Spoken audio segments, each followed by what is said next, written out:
They sent me to Normandy in the spring of 1944. I remember the countryside well, the rolling fields, the hedgerows heavy with blossoms, the farmhouses scattered like stones across a green sea. To a soldier who had fought on the Eastern Front, it seemed almost peaceful, almost unreal. The war felt distant there, muffled beneath the songs of larks and the whisper of the wind through wheat. But even then, we knew. Every rumor, every scrap of intelligence told us the same truth: the Allies were coming. We did not know when or where or in what strength, but we knew the storm would break upon us soon. And when it did, we would either hold the line or be swept away. I was a major in the Wehrmacht, tasked with overseeing a sector of the Atlantic Wall. To me fell the responsibility of preparing young men for what none of us could truly imagine. They dug trenches, carried ammunition, reinforced bunkers with trembling hands. At night, they whispered of home, of mothers and sweethearts, of fields left unplowed and futures left unwritten. I tried to reassure them. I told them our fortifications were strong, that the Führer's vision was unshakable, that Germany would stand as it always had. But even as I spoke the words, I felt their hollowness echo in my chest. For in my heart I feared the truth.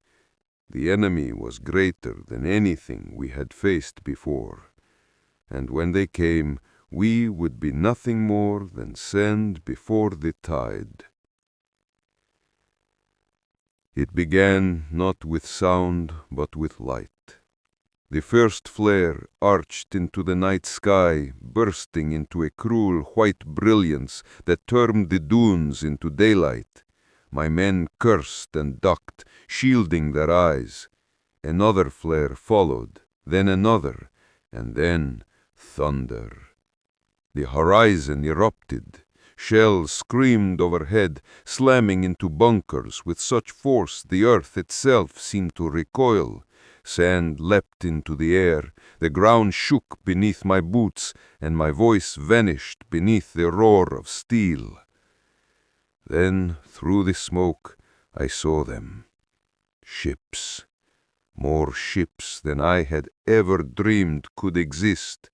The sea itself was made of steel, a floating city stretching beyond the horizon. 5,000 vessels, they said later. To me, it was simply the end. The gunners opened fire, tracers cutting red lines across the water.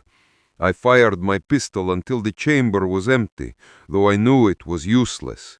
Our bullets fell against the armada like rain against a fortress. The beach became hell. Men screamed as shells tore them apart, bodies flung like rag dolls through the air. A bunker collapsed beside me, burying its crew alive. Blood sprayed across my uniform, sand stung my eyes, and still the tide of steel rolled forward. I tried to be a soldier. I shouted orders, dragged the wounded, rallied what men I could. But inside I was breaking. For in that moment, staring at the endless fleet and the skies dark with planes, I knew the Reich was doomed.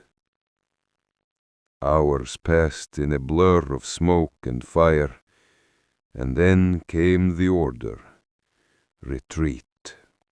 We stumbled back through the fields, the roads choked with bodies and burning vehicles. Allied aircraft swept low, their guns raking the columns of fleeing men. By nightfall, we were no longer an army. We were prey. That night, collapsed in a barn with the tattered remnants of my company, I tried to write in my journal, but the words would not come. Only the silence, heavy and final, remained. The storm had broken, and with it the last delusion of victory had been torn away. The retreat did not last long. We were hunted across the fields, driven into hedgerows, scattered through villages. My men dropped their rifles one by one. Some fled, some surrendered, some simply collapsed by the roadside, too exhausted to move. I was captured in a ditch outside a ruined farmhouse. An American patrol surrounded us. Young men, scarcely older than the boys I had led into fire. Their weapons were steady, their eyes cold, but not cruel.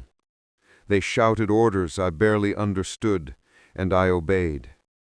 I remember the moment I laid my pistol in the mud. It was not just a weapon I surrendered. It was the last piece of myself as a soldier. They searched me, stripped me of maps and insignia, and herded us together with the others. We were no longer officers or enlisted, no longer gunners or engineers. We were simply prisoners. And in that moment, as I stood among them, mud on my face and hands trembling, the weight of defeat settled over me for the first time. They marched us through the villages we had once occupied. The civilians lined the streets, their faces a mix of hatred and satisfaction. Some spat at us, others threw stones. I felt each blow not on my skin, but in my soul. Once we had marched through these same roads with flags flying, boots striking in perfect rhythm, the masters of Europe. Now we stumbled barefoot, ragged, beaten, our heads bowed. The children followed us jeering, pointing at the mighty soldiers of the Reich brought low. I could not meet their eyes.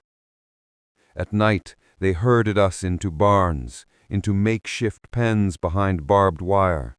The food was scarce, the water fouled, but worse than the hunger was the humiliation. To be guarded by boys in uniforms too large for their shoulders, to be counted like cattle, to be stripped of dignity. This was the slowest, cruelest death of all. And yet, even in shame, I clung to a single thought.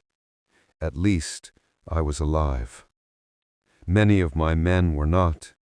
Their bodies lay scattered across the fields of Normandy, forgotten even as the world marched on. Weeks later, they loaded us onto ships. The crossing was long, the hold dark and fetid with the stench of sickness and despair. We whispered among ourselves of where they were taking us. England, perhaps. Or worse, Siberia. The truth was stranger still. At dawn, the hatches opened, and I staggered into the light. Before me rose a city unlike any I had ever known. Towers of steel stretching into the sky, bridges of iron, docks alive with cranes and trucks and trains. It was not just a city, it was a machine, vast and alive. America. We had been told it was weak, decadent, a mongrel nation of no consequence. But as I stood on that dock, staring at its sheer abundance, I knew the Reich had lied. This was strength. This was the future. The Americans processed us with calm efficiency. To them, we were not enemies, not even men. We were inventory. They sent us to a camp unlike any I had imagined. Rows of barracks, mess halls, infirmaries, even libraries. The fences were high, yes, but the guards were almost casual in their watch. And the food, God, the food! Plates of meat, potatoes, bread in abundance, more than I had eaten in months. I sat with my tray, staring at it, unable to lift the fork. The shame of it burned worse than hunger. for even in captivity I ate better than my countrymen at home. That night, lying on a bunk softer than any floor I had known in years, I thought not of escape, not of victory, but of home. Was it still there? Or had the war devoured it, as it had devoured everything else? The days blurred into one another. Roll call, work, dinner, lights out.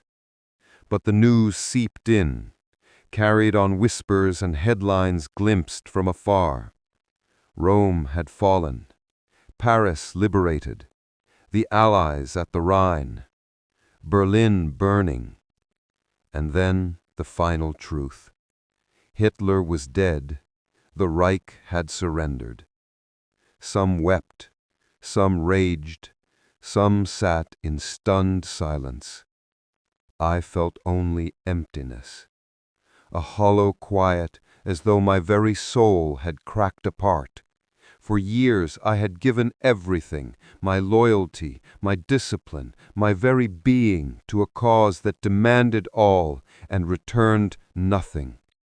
Now it lay in ruins, and I with it. The Americans fed us, clothed us, kept us alive, but no food, no shelter, no safety could cure the sickness we carried. Shame. At night, I dreamed of Normandy, the flares, the thunder of shells, the faces of boys I had led into fire. I woke each time with the same question on my lips. Why? Why had we fought? Why had we believed? Why had we given our lives to an empire of lies? There is no answer, or perhaps the answer is too terrible to face. Now I am no longer a soldier. I am only a prisoner, waiting to be sent home, if home even exists.